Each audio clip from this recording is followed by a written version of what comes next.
As a biryani লাভার মাঝে মধ্যেই আমার বিরিয়ানি ক্রেভিংস হয়। তো যাই হোক, মাথায় ভূত চাপলে যা হয় আর কি। তো সেদিন হঠাৎ করে মনে হলো যে হাজি সাহেব থেকে আমি বিরিয়ানি খাবো। তাই হাজি সাহেব দেখে নাও, এখান থেকে আমি বিরিয়ানিটা অর্ডার করেছিলাম। আমি তো খুব এক্সাইটেড ছিলাম বিরিয়ানিটা নিয়ে যে কেমন হবে খেতে। তো এরকম কিছু প্যাকেট করা ছিল আর এরকম কন্টেনারও দেওয়া হয়েছিল, অনেক কিছুই দিয়েছিল সাথে করে। আমি একটা স্পেশাল মাটন বিরিয়ানি আমি অর্ডার করেছিলাম, আর যেটা কিনা 300 টাকার বেশিই নিয়েছিল। তো আমার এক্সপেকটেশন কিন্তু অনেকটাই হাই ছিল হাজি সাহেব বিরিয়ানি থেকে।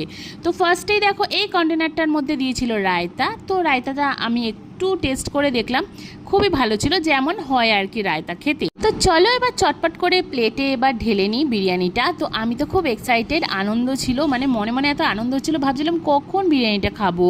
তো প্রথমেই দেখলাম সেটা হচ্ছে এখানে ভাঙা চাল দেওয়া হয়েছিল, একদম ছোট ছোট চাল। তো সাথে একটা ডিম ছিল, আর এই ছিল মাটনের পিস। এবার তোমরাই বলো যে মাটনের পিসটা কেমন। আমি কিন্তু অনেস্ট রিভিউ দিই সব সময়। তো এরকম দুটো মানে মাটনের পিস ছিল, যেটা কিনার মধ্যে মানে সামান্যই মাটন ছিল, পুরোটাই হাড় দেওয়া হয়েছিল। তারপর তো আমি আলু খুঁজছিলাম বিরিয়ানিতে, কারণ বিরিয়ানিতে আলু ছাড়া একদমই চলে না। তো তারপর দেখলাম এই যে ফাঁকা যে প্যাকেটটা দেখছো, এটার মধ্যে একটাই আলু দেওয়া হয়েছিল। তো 300-350 টাকার দামের মধ্যে মাটন বিরিয়ানি এরকম হবে আমি একদমই এক্সপেক্ট করিনি। তো যাই হোক, প্রথমে মাটনটা ভাঙতে গিয়ে ওর ওপর থেকে একদমই মশলা বেরিয়ে এলো। তারপর একটু মাটন, একটু ডিম, একটু আলু দিয়ে খাওয়ার চেষ্টা করলাম, মানে ফুড ব্লগারদের মতো যায়। কিন্তু বিরিয়ানিটা খেয়ে বুঝলাম যে খুবই মশলাদার ছিল, একদম অয়েল দেওয়া ছিল, আর বেশি মশলা দিয়েছিল।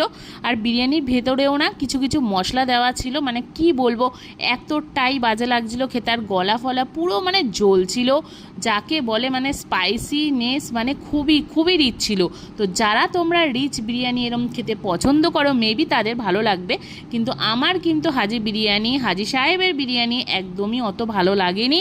এর থেকে আমি এই দামে 300-350 টাকার মধ্যে অনেক ভালো মাটন বিরিয়ানি আমাদের এলাকাতে আমি খেয়েছি। তো যাই হোক, তো আর অগত্যা কিছু করার নেই। চালটা দেখতেই পাচ্ছ কীরকম ভাঙাচোরা চাল, তো খেতে হলো। আর প্রচণ্ড অয়েলি আর খুবই রিচ বিরিয়ানি ছিল। তো যাই হোক, এটাই আমাকে খেতে হলেও কিছু করার নেই। আর আমার মনে হলো যে আমার 300 টাকার পুরো চুনা লেগে গেল, পুরো ওয়াট লেগে গেল, কিন্তু কিছু করার নেই। যাই হোক, খেয়ে নিলাম। আর রায়তা দিয়ে খেতে একটু ভালো লাগছিল, মানে এই আর কি। তো ভিডিওটা ভালো লাগলে একটু লাইক করো, এরকমই ভালো ভালো সুন্দর ভিডিও পেতে কিন্তু সাবস্ক্রাইব করে কিন্তু পাশে থাকতে হবে।